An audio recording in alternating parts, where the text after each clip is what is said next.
Hi, and welcome to Kidney Plugged In. On the show today, we welcome a very special guest, Suzanne Skidmore. She's the Secretary-Treasurer for the BC Union of Labour, a living kidney donor, and a true champion of organ donation. Meet Suzanne next, right here on Plugged In. Joining me today is Suzanne Skidmore, Secretary-Treasurer for the BC Federation of Labour. She's a true community champion, Kidney Foundation Saving Lives Committee member, and living kidney donor. Welcome, Suzanne. I've had the pleasure of meeting you a few times now and hearing your story. I'm really happy to have you here on Plugged In, and I'd love for you to share a little bit about how your story with the Kidney Foundation came to be. Great. It's so great to be here, and it's been great developing a relationship with the Kidney Foundation.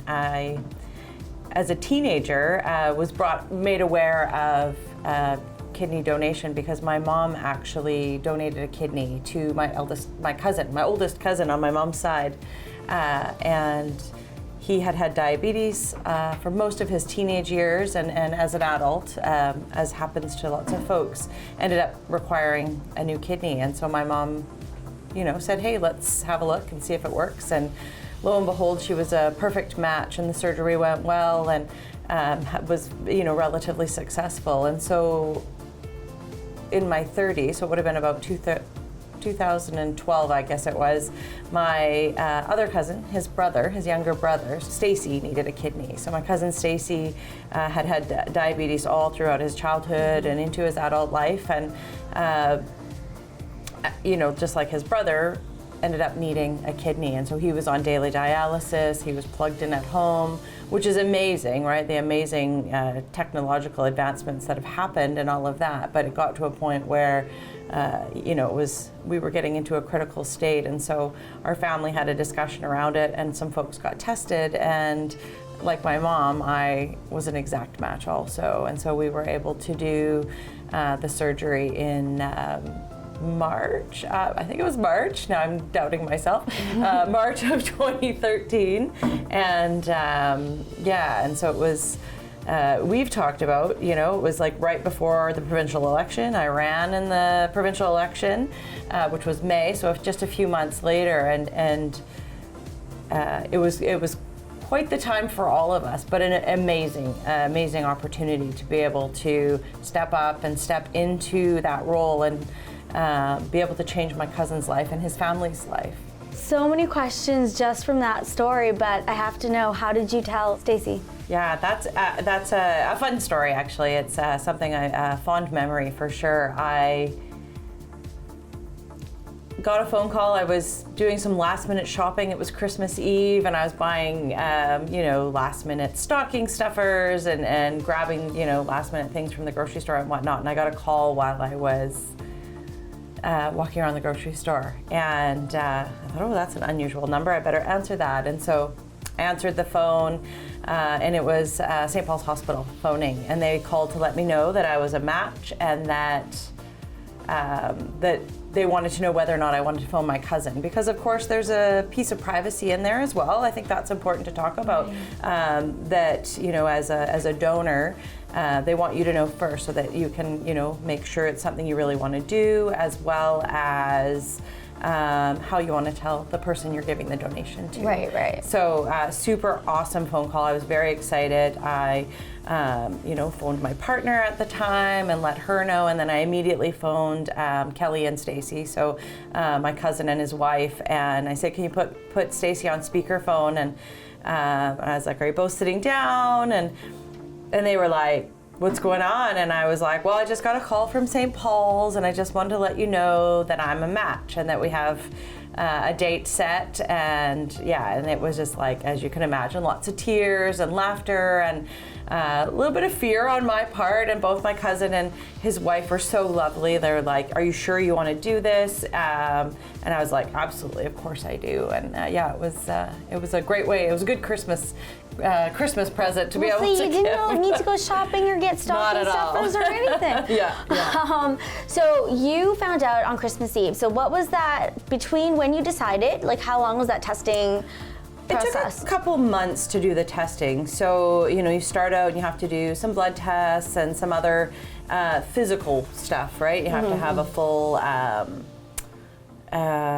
physical done and a whole bunch of testing. So I spent a lot of time at the lab. Fortunately, I had some friends who worked at the lab. Oh. Hello to everybody in the Prince George lab at the hospital. And they were able to make it very a good experience, right? Because sometimes going to the lab, getting blood tests and all of that is a bit intimidating. So it was really good. The workers at the hospital there were incredible. And so it took a few months. I had to do a trip to Vancouver, do some psychological testing, right? They have to make sure that you're in the right place to be able to, and that you're doing it for the right reasons and all of that. And yeah, and I passed all the tests, I guess we'll say. And yeah, so it was really good to get that news of being able to give. At some point along the way, I kind of just woke up and I had a conversation with some family about it, and I just felt I was going to be a match. I just always kind of knew as we were going through the process. I didn't want to tell my cousin that, but because I didn't want to get their hopes up. But I did feel like it was going to be something that we were going to do. So yeah.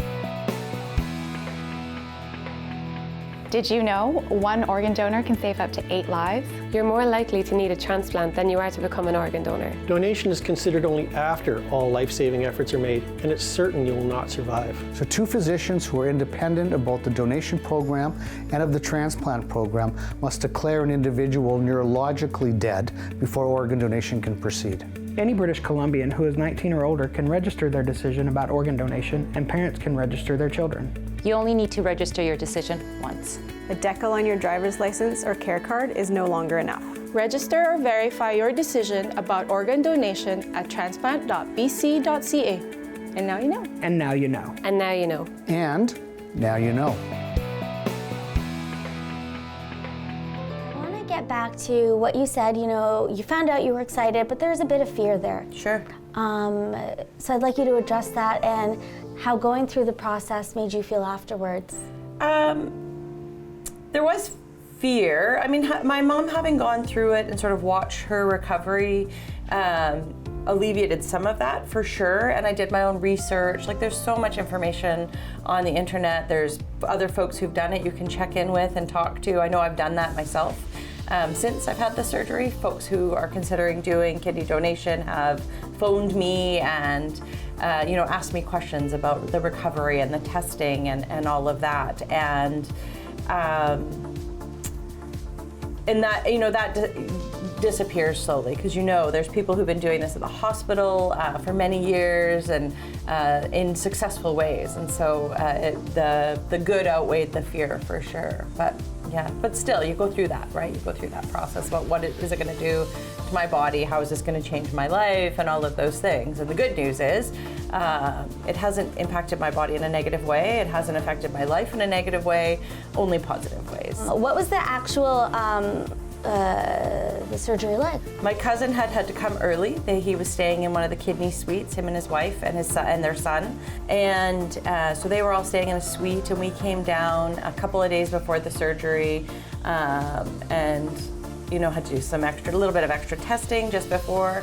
But the morning of the surgery, I think, was probably something of note, and it's something I remember fondly. So the morning of the surgery, I had to go in early. My, friends and family that were there with me, who traveled with me, had come to support, and it was just an amazing moment. The people, every single person in the hospital who was there knew what we were there for, and they were so kind, and they were so generous with their hearts and their thoughts, and it was really overwhelming. And I had a bit of I was getting my IV done and my bracelet on and all, cleaned up and all of that and ready for the surgery.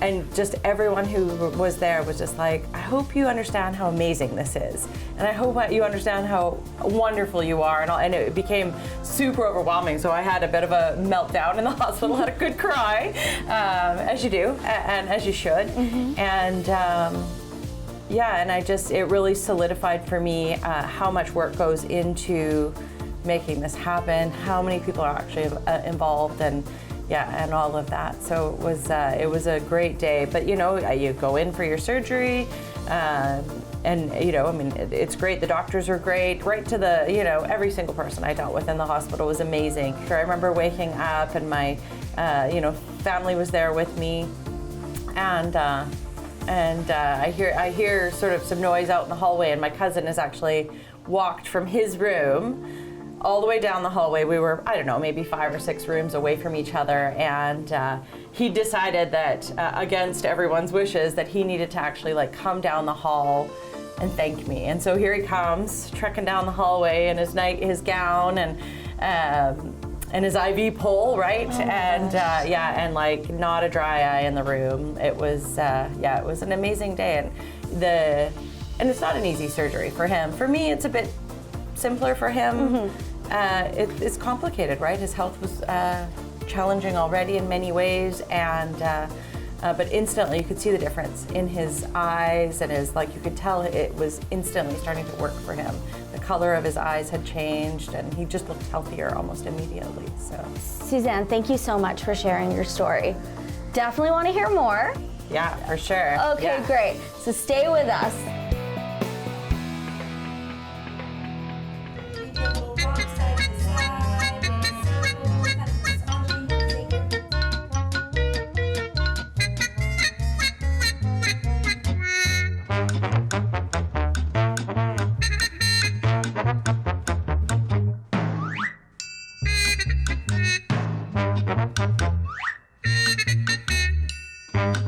All right, welcome to yoga class, everybody. Thank you so much for being here. Yes, we have Dave Savage. Thank you. We have David C. Jones.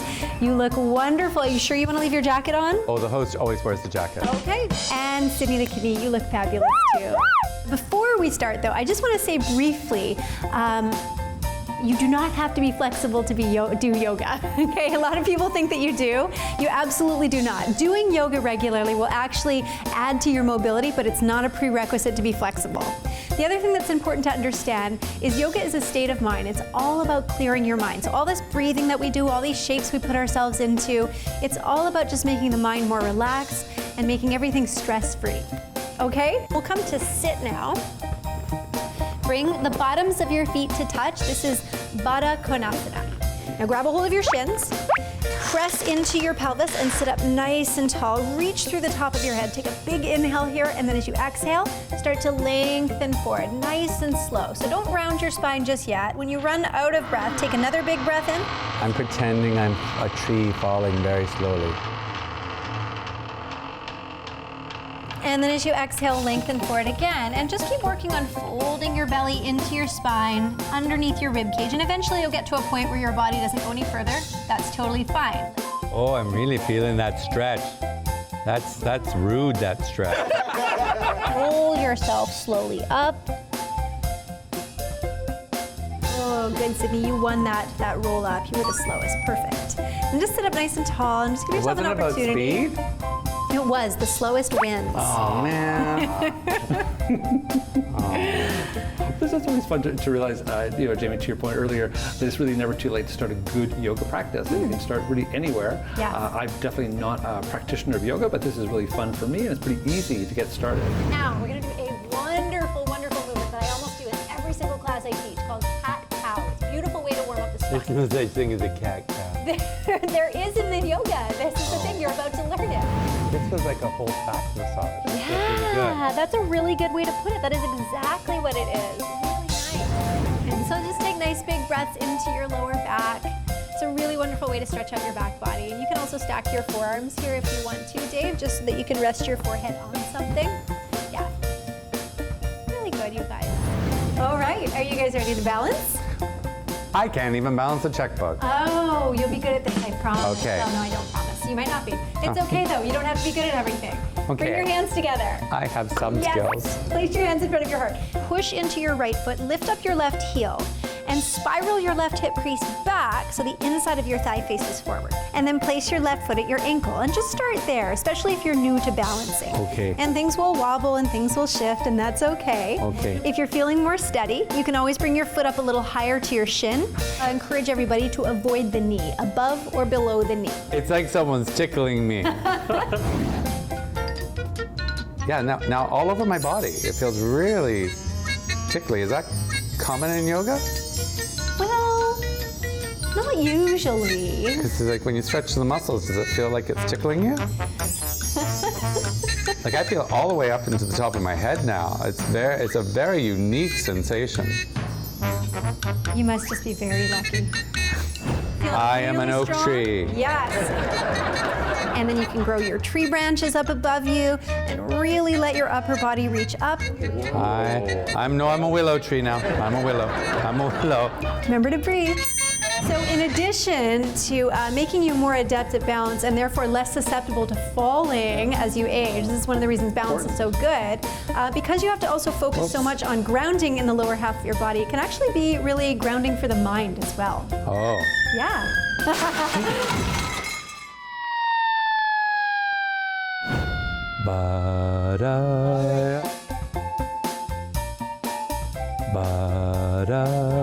And then as you exhale, bring your hands into prayer just in front of your heart. And then steer your right knee forward and place your right foot down. Good job, Sydney. And just keep your hands in prayer for a moment all together. Let's take a nice big breath in through the nose. Let it go through the mouth. And then bow to your own heart just to honor your efforts today. Namaste. Namaste. Y'all. Thank you. You guys did so well. Thank you so much for being here. A+ on wobbly. Oh, good job. Sydney the Kidney, you look amazing. Oh, you are wired. Remember, yoga is for everybody. So please do a little practice, 5 minutes a day even. It makes such a difference. Okay, guys, that was a great workout today. Well done. That was lots of fun. It was so much fun. Yeah, one of the things we were talking about earlier was, making small changes in your life. So whether it's adapting a yoga practice and learning how, and we also find the same when people are trying to adapt to a plant-based diet, you can make really small steps. And so one good small step is a post-workout yoga. Yogurt. Yogurt. Yogurt. It's a yogurt. It's a yogurt. We did yoga, now we're doing yogurt. And this is delicious. Thank you. This is like, this is the peach one. And it's like a custard almost. Like it's really tasty. Yeah, so we always try to emphasize that there's really no compromise when you're trying a plant-based diet. So you can really enjoy a great yogurt. If you can get the lid open, you can enjoy a plant-based yogurt. Sydney, you need to learn to be self-sufficient. See, I think when you're not always going to be here, Sydney. You're going to have to figure out how to eat your yogurt on your own. I'm almost all done.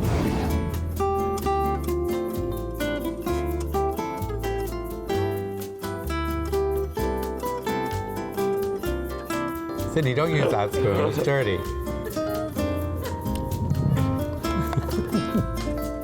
And that's what happens when you fall off your plant-based diet. So we're back with Suzanne. Thank you for sticking around, Suzanne. Happy to be here. Great. So we want to continue on with this great story. At the time you were living in Prince George. Yeah. So I'd love to hear a little bit about the systems that were in place to support you in your decision. Sure. Yeah. Well, and these, they were all things I hadn't even contemplated. I, fortunate enough, I had a good job at the time. I was working at the courthouse in Prince George, and I worked for the provincial government. And so had language in my collective agreement that actually allowed me to take that time off of work with full pay. So it was something that was negotiated into our agreement. If you're going to be a donor, any type, organ donor of any type, you get leave leave with pay, with no deductions at all, other than your regular taxes and whatnot. So that was incredible. I didn't even know it existed, but my employer actually brought it to my attention and was like, "Oh, did you know that we have this for you, and you can just take this leave?" Because we were trying to figure out how I was going to take the leave.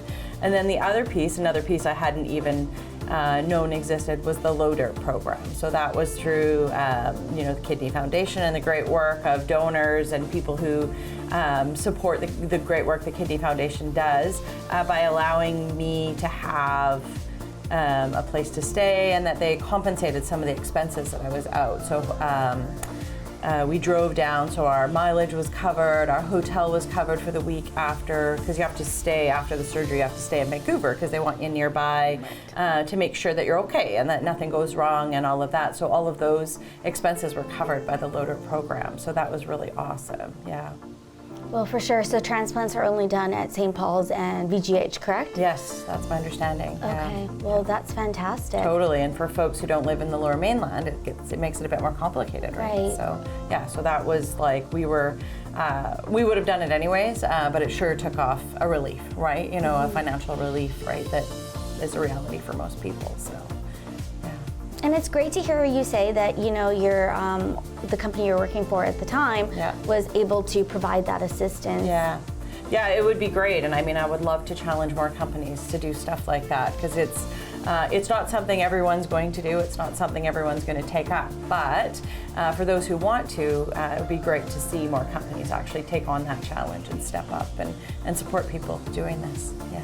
So I'm actually really glad you mentioned that. It's a conversation we've had a few times as part of your role on the Saving Lives Campaign Committee.